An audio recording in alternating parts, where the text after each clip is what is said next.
All right, so oh, let me get my Google Plus Hangout attire on here. Okay, so last time we talked about Dev C++ and we talked about the assignment, so I'm going to go ahead and dive right into sharing on my screen here. We'll just share out the whole screen this time. Easier. Okay, so this is our Dev C++ that we downloaded from Moodle. So we went in, installed Dev C++.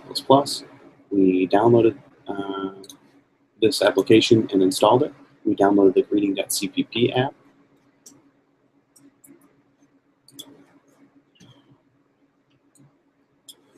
And we'll go ahead and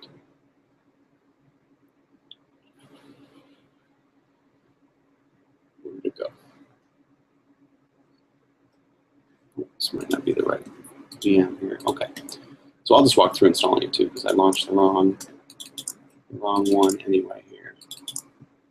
So we'll just launch the installer once we download it.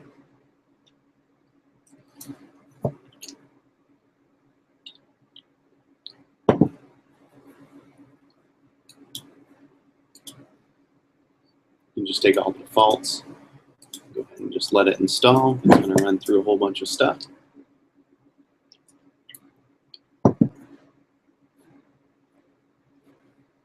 We'll go ahead and just let it run right now. Yes, we love English. That's all fine.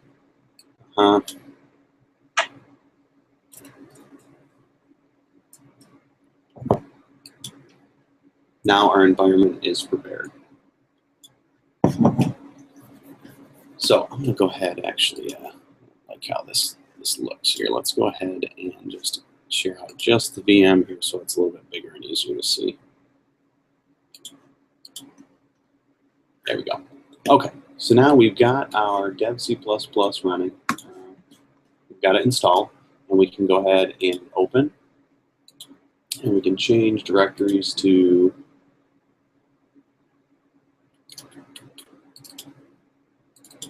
wherever we saved our greeting.cpp. Greeting.cpp right here.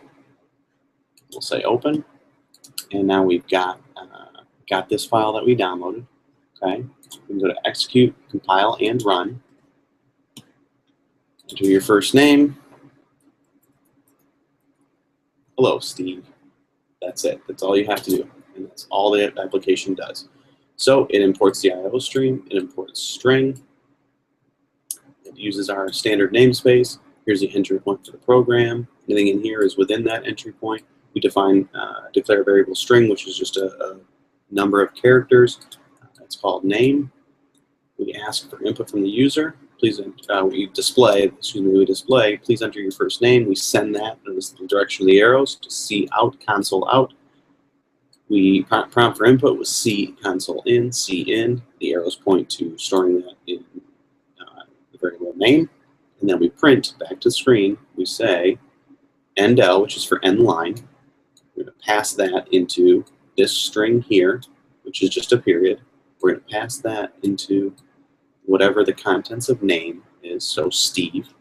We're going to pass that into the string hello, and we're going to send all of that to console out.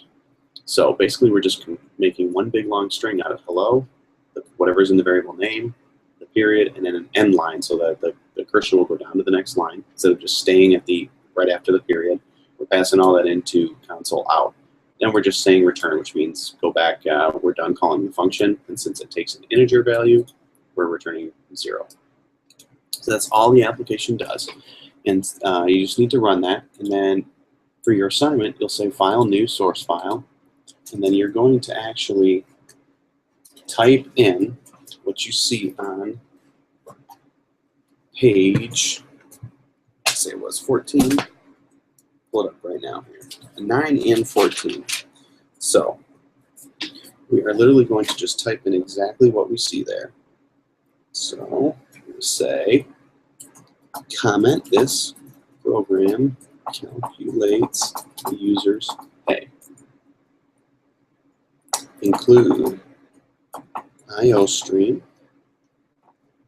So notice how the IDE, when I typed the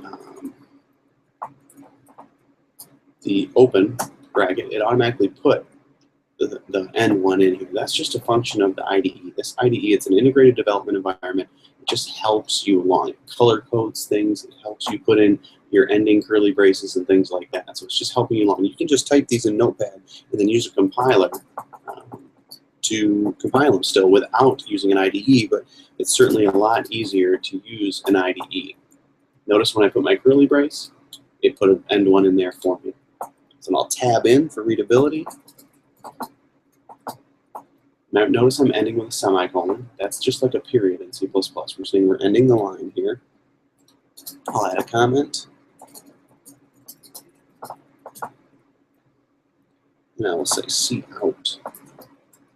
Direction of the arrows. How many hours did you work? And I'm going to prompt the user. And we're going to store that in hours. Get the hourly rate, another comment.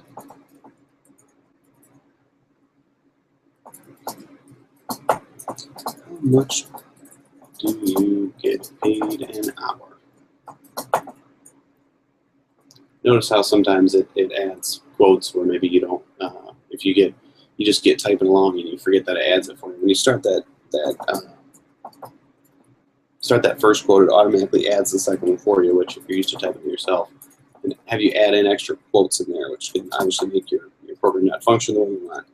Pay equals hours times rate. So here, we're saying take whatever is input into hours, take whatever is input into rate by the user, multiply them together, and that's how we calculate the pay. So that's what this application is doing, is it's calculating the pay. So once we're done with that, we need to display it. Display the pay.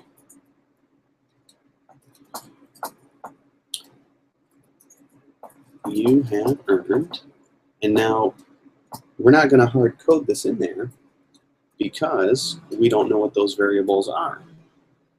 So what we're going to do is we're going to put the string in that we hard code. You have earned $, but then we're going to add in our variable called pay.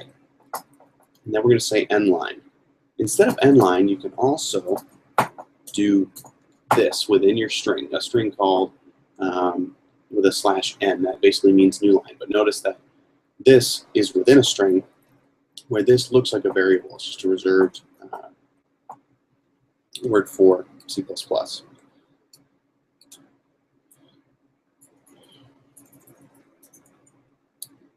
And then the last thing we do is return to exit the function. And that's all we have to do for assignment 1 is copy that in. We'll go ahead and save this. And we'll call this, I believe it's your first name, last name. You have to look at the specifications. I'm just going to call it assignment 1. Then we say execute, compile and run. Oh, we have a missing problem somewhere. Can anybody tell me what the problem is? If you look over this, what do you notice we did? We forgot a semicolon here. And what you'll notice is the error is usually after where you messed up. Because now it's thinking that this is part of this line, and it doesn't understand it because there's no end sentence. So it's like a run-on sentence. So we go back, we put our semicolon in, and then we can run the program. A lot of what you're going to run into are semicolon issues, and it's going to be confusing at times because it looks like it has one big run-on sentence, and sometimes it'll tell you the error is all the way down here when you missed a semicolon up here somewhere. So you'll have to really pick through your code, and that's why I tell you to make sure that you have plenty of time, because the first time you write your code, it might not work. So we worked 10 hours, we get paid $100 an hour, and we got a nice fat paycheck of $1,000. So that's all you're doing for program 1. Then you upload your code. Now make sure when you upload your code that you upload the CPP file, this one here, not the application file.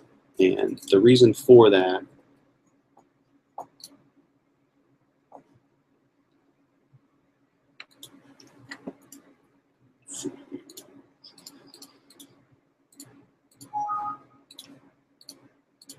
Okay, so you'll see here, CPP versus EXE.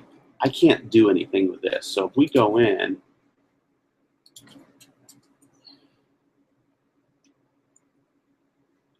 let's do this. So, oops.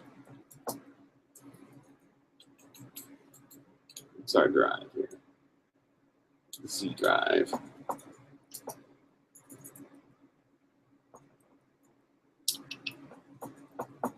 Too much time in Mac here. Let's find our path here.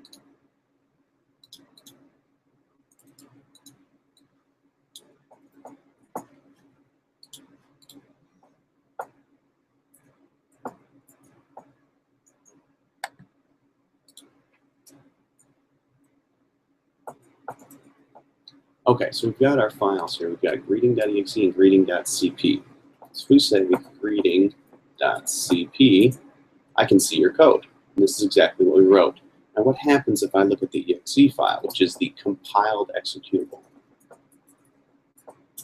That's what I see.